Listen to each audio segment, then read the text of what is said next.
سلامونه حوله کې هیله مند یم چې جوړ او روغ به یاست. یو تر ټولو مهمه موضوع دا ده چې په جګړې د جګړې په وخت کې د رهبرانو امنیت نیول ډیر اړین خبره ده.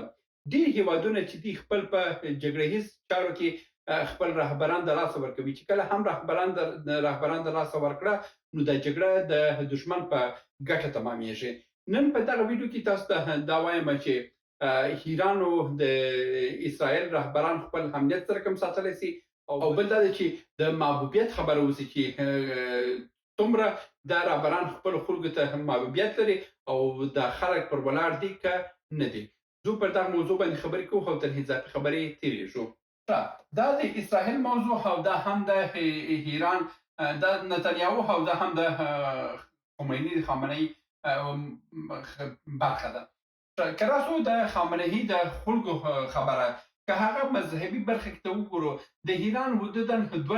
میلیونه نفوس دی. 2 میلیونه نفوس دی. په دې 2 میلیونه نفوس کې فقط حدودا 1 میلیون کسان چې دي دا مذهبیان دي او که بیخي یو 10 میلیونه یاد کو دا مذهبیان دي او په دې مذهبیانو کې بیا چې دا نور 8 میلیون نفوس دی دا نو داسې غیر مذهبیان دي یا کوم کسان چې هلته په ایران کې ژوند کوي او دوی که دغه ویډیو ګوري دوی به خپل کامنټونه ولیکي چې دا ملت دومره آزاد سوی دی چې همدا اوس په دومره سختګیري کې چې هر ورځ کې دوی هلته امر بالمعروف لري، هلته دوی گشت ارشاد لري، هلته ډېر پولیس هم لري، مګر بیا هم چې وګوري دغه ورځ کې زه په انسټاګرام کې د دوی بعضې ویډیوګانې ګورم چې نجونې دي چې نسې لڅ دی او ساري لس دی او په بازار کې آزاد ګرځي، مګر نه پوهېږم چې دا خلک څنګه داسې چغې وایي چې په موږ باندې اجباري حالت روان دی، مګر هلته خو ډېره ازادي ده. نو د دې ښکاري چې 8 میلیونه نفوس چې دی دا د مذهبیانو مذهبي ملایانو په خلاف دی، اخوندانو په خلاف دی او 10 میلیونه کسان چې وي که فکر نه کوم چې 10 میلیونه کسان وسي 10 میلیونه کسان چې دي هغه به د مذهبیانو او ملایانو طرفداره واوسي.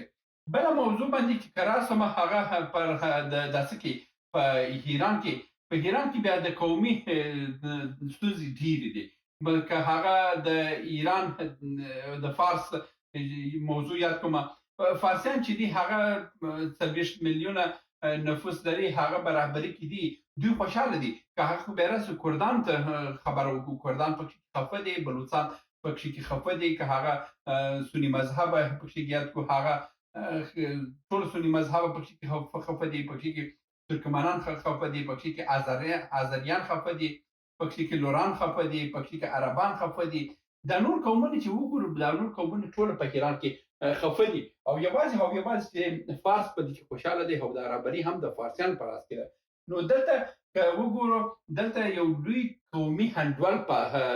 په ایران کې شته او دا انډول هم داسې انډول نه دی چې یو صحیح انډول پاتې اوسي او برابرې واوسي. دلته قومي انډول برابر نه دی او دلته هر شیبه امکان د دې شته چې هلته دا خلک د قومونو سره ولاړ شي. او یوه ستونزه چې دغه ورځ کې دغه راپیدا شوه چې اسرائیل اعلان وکړو چې موږ په ایران دننه هلته یو میدان جوړ کړی دی، نظامي تاسیسات جوړ کړي او موږ دغه زیاتره ډرونونه د ایران د خاورې څخه پورته کړي او پر ایران باندې مسلط کړي او په ایران باندې مو توغولي دي. نو دا د ایران دپاره ډېر شرموونکې خبره ده. نو د دې ښکاري چې ایران وګوره ایران بسته پوځ د دې باندې خبر نه دی چې هلته به یو بسته نظامي هډه جوړه شوې ده، هلته ډرونونه ځای پر ځای شوي دي، هلته ډرونونه راغلي دي او د دې ځای څخه په هوا کېږي او راځي یو منطقې باندې وهل کېږي. دا د دې څخه ښکاري چې دلته تر ډېره کردان ورسره ملګرتیا لري او کردان په دې کې همکاري کوي او کردان چې دي د تهران ته نږدې سیمې چې دي د زیاتره کردانو په لاس کې او ایران هم چې دی زیاتره چې ویره لري د تهران څخه، ځکه چې دغه څو ورځې کې هم که تاسو فکر کړی سي دوی د هوا د حالاتو په بانه باندې وویل چې موږ خپل پایتخت راوړی هم د داسې خواته بندر عباس او دې منطقو خواته راوړي، دې خواته فارسیان ډېر، هاخواته ځینې کردان ډېر دي او هاخواته ترکمنان ډېر دي او هاخواته آذریان ډېر دي. نو په دا خاطر باندې هاخواته دوی محصول نه ښکاري تهران. نو دوی غواړي چې په یو ډول باندې خپل پایتخت هم واړوي، تاسو دا خبرونه واورئ او دغه څه معلومات ترلاسه کړئ. د بعضې ملګري په کامنټو کې لیکلي چې د ته اوس یوازې دغه یوټیوب ته ناست نه، ما خپل کمپنۍ ده، زما خپل کاروبار دی. یعنې دوی دا پوښتنه کړې وه چې که یوازې ته دغه یوټیوب ته ناست اوسې او دومره معلومات دې راټول کړي اوسي چې د ایران هم معلومات لرئ، دا معلومات لرئ، نو دا خو ولا ډېر نه. دا معلومات زه دغسې دوامداره خو مطالعه لرم، که هغه د ایران په هکله باندې قومي انډول اوسي، که د پاکستان اوسي، که ترکمنستان اوسي، تاجکستان، ازبکستان، د سیمې هېوادونه، چین په هکله، دغه هېوادونو په هکله باندې زه دوامداره خپل مطالعه لرم، خپل کتابونه لولم. نو دلته دغسې حالت د دې څخه ښکاري چې ایران هلته خپل د پایتخت څخه هم دی مسؤله نه دی او هلته ښکاري چې دوی هلته په خطر کې دي. نو دا د ایران د برخې معلومات مې چې تاسو ته وړاندې کړله، نو د دې څخه ښکاري چې خامنه‌ای په او د ایران اخوندي نظام چې دی، دوی په داسې کې محسونیت نه لري او ځکه چې ولس ورسره ولاړ نه دی او دوی فقط او فقط همدا اوس چې د ولس ورسره ولاړ دی، هغه هم د دې خاطر باندې ولاړ دی چې هلته دوی هره میاشت کې یارانه ورته ورکوي، یعنې د میاشتنۍ معاش ورته ورکوي ولس ته، او که دوی وایي چې هر یو د ده په ضد باندې اقدام یې وکړ، هغه یارانه ورباندې قید کړي او زندان ته مجبور کړي. خلک مجبور هم دي. او که راسو د داسې برخې ته راسو، د نتنیاهو برخې ته راسو، د نتنیاهو برخه چې ده دا یو ټوله یهود میشته منطقه ده، ټول یهودیان دي، یو قوم دی، اسرائیل قوم دی او ټول یهودیان دي او دته نږدې حلقه چې ده هغه ټوله یهودیان دي او د فلسطینیانو عرب چې دي هغه د اسرائیل د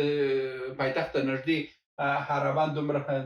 واک نه لري او نه هم دومره ځای شته چې د دوی رهبر وپېژني، ورڅخه ویره ولري. او بل دا ده چې هغه خلکو ته سهولتونه جوړ کړي دي. دوی هغه امکانات شته، وایي که پر تا باندې ویره راغله، زه په یوه ورځ کې تیارې راغواړم، کښتۍ راغواړم، تاسو ډکوم او تاسو اروپا او امریکا هر هېواد ته استم او تاسو پیسې هوټلونه تاسو ته کرایه کوم او تاسو وړم هلته ځای پر ځای کوم. که راسو په ایران باندې، ایران دا امکانات نه لري چې د خپل نفوس دی وسې کړی د دې ځای څخه انتقال کړي او دا یوسي بل هېواد ته یوسي، بل هېواد یې هم نه مني. او که راسي یهودیان ته، یهودیان به سر تر پایه یو 5 میلیونه دي او یو 2-3 میلیونه خو دوی هلته خپل په پټنځایو کې ځای لري او که دا نور هم خطر اساسي تیارې راوړلی سي او دی ټول ایستلی سي، مګر دا کار داسې سره نشته، بیا د ایران سره نشته دا کار، دا مشکل. نو دلته دا ده چې یو خو د اقتصادي برخه کې که وګوره، دوی خپل ولس ډېر اقتصادي برخه کې کمي کړی دی چې دا اوس کې هر یهودي کلنی عاید چې دی $1,00,000 ته رسېږي. $1,00,000 کلنی عاید چې هر څوک ولري، د نړۍ په هر ګوټ کې سوای چې وګرځي، هر ځای کې تللی سي، ژوند کولی سي، هر څه امکانات ورسره دي. دا یو مالي استقلالیت دی، د هر یهودي سره د مالي امکانات شته. او که راسو د امریکا برخې ته، امریکا همدا اوس هم په ډېر رهبري کې یهودیان رول لري، که هغه فیسبوک وګورو، که هغه یوټیوب وګورو، که هغه داسې وګورو، دا ټولو برخو کې دلته یهودیان برلاسه دي او د دوی سره مرسته کوي. نو دا د دې څخه ښکاري چې د یهودیانو اتحاد د پخوا څخه هم معلوم و او دوی دلته خپل د نتنیاهو امنیت خوندي دی. که تاسو د ویډیوګانې هم لیدلو چې دا په کوڅو کې هم په روغتونو کې د خپل خلکو سره ګرځي او راګرځي، نو دا ښکاري چې دی خپل په خلکو کې داسې لري. او که راسو د ایران برخې ته، ایران برخې ته ولسمشر هم تېره شپه ژړله چې د خپله پوهېږي چې حالت خراب دی، نه ملت ورسره ولاړ دی، نه حکومت کې دومره ظرفیت شته او نه هم دومره کدرونه روزلي دي. هر څه کدرونه چې وه چې یو څه په ځان پوهېدلی وای د ایران څخه وتله او دوی تله او ایران همداسې تش پاتې دی. که اسرائیل ته راسو، اسرائیل بیا هر څه لري، د هر برخې ته داسې دی. اوس دا بعض خلک وایي چې زه د اسرائیل تعریف کوم، نه د اسرائیل تعریف نه کوم، خو دا امکانات د دوی سره شته. کاشکې دغه امکانات موږ سره وای، کاشکې دغه امکانات په افغانستان کې وای چې هر افغان $1,00,000 کلنی عاید یې درلود وای او د نړۍ په هر برخه کې چې د خپل افغانستان څخه وتلی، د نړۍ هر برخه کې بغیر له پاسپورته تللی وای او هلته یې شپې تېرې کړی وای. دا امکانات موږ سره نشته، دا بدبختي ده، دا شرم دی، دا عار دی، دا تباهي ده زموږ دپاره. خو زموږ سره نشته. مګر د ایران بیا هم ښه دی، ایران هغه د هر ایراني سره حدوداً چې لږ پاتې واوسي یو $10,000 یا $20,000 د دوی سره شته. مګر زموږ د هر افغان بیچاره سره $100 هم نشته، د ماښام د ډوډۍ پیسې هم نشته. نو دلته موږ ستونزه لرو، دلته موږ بدبختي لرو، موږ په تباهي کې یو. دا برخې ته چې راسو نو د دې ښکاري چې د ایران برخه چې د رهبري چې د ملت سره دومره اړیکې نه لري او ملت پکې کې د ملت سره د ستونزه هم لري. اوس که راسم په ډیجیټلي برخه کې راسو چې د اسرائیل او د ایران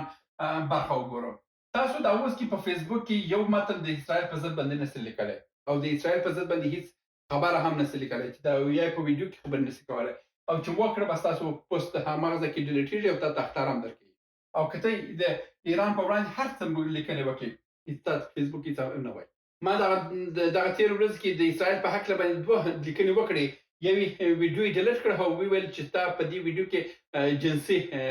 زوروري و او دا سیکشوالټي یعنی سکس پکې کې ظاهر ده دا غي ډیلیټ کړ او هغه هم یوازې د مزایلو د ایران مزایلو چې په اسرائیل باندې لګیدل ما هغه ویډیو هم دا اوس تاسو وګورئ په کوم کس ویډیو په ټولنیزو باندې کې د اسرائیل لیدل هیڅ چل نه ده یوازې هغه تصویرونه لیدلي هغه په دا څه باندې په مصنوعي ځیرکتیا باندې د څه یعنی په اصلي تصویرونه ته یو در هم څه کول فیسبوک ته وړاندې کې او چې وړاندې کړه هم هغه راځي د منځ وړي د دې سره ډیجیټلي برخه کې دومره توان شته چې فیسبوک د دوی تر کنټرول لاندې ګوګل د دوی تر کنټرول لاندې دي که ټول که واتس اپ او که نور ډیجیټلي دنیا وګورو دا ټول د دوی تر کنټرول لاندې مګر که راسو بیا دلته د ایران سره هیڅ شی نه لري په ډیجیټلي برخه کې دوی نه واتس اپ تر کنټرول لاندې لري نه فیسبوک لري نه هیڅ شی نه لري. نو دا د دې څخه موږ باید څه زده کړو چې افغانستان کې موږ خلک باید بولي موږ فقط کینو د په خیال پلو باندې شپه ورځ تیروي موږ ته هیڅ هم نشته. ایران پر دومره طاقت درلود چې د اسرائیل پر ضد باندې دومره مزایل خو غوبت وغوله زموږ سره کدا حمله زموږ چلوریت دا شرم دی دا هار دی دا ننګونه ده زموږ د پاره چې موږ دومره په غفلت کې پراته یو او بس د اسلام په نامه باندې دومره تباہي او دومره بدبختی پر افغانان باندې راغله او دا کلونه هم موږ تباه کړي او موږ بیا هم د مولا په خلک باندې کوي چې مولا موږ جنت ته وړي قسم په ذات کې دا مولا خو یو دانه هم جنت ته راشي دا ټول د پاکستان حرامیان دي. نو ایلمن دم چې دا وطن جوړ شي او د بدبختی خلاص شي ته بیا په لاس پارم. سلامونه موږ ډېر موضوعات جوړ کړي دي که سیاسي موضوعات غواړئ ووینئ نو دلته کلیک کړئ او که غواړئ اقتصادي موضوعات وګورئ نو دلته کلیک کړئ او که غواړئ چې د تل لپاره راسره واوسئ نو دلته کلیک کړئ او چینل سبسکرایب کړئ. مننه.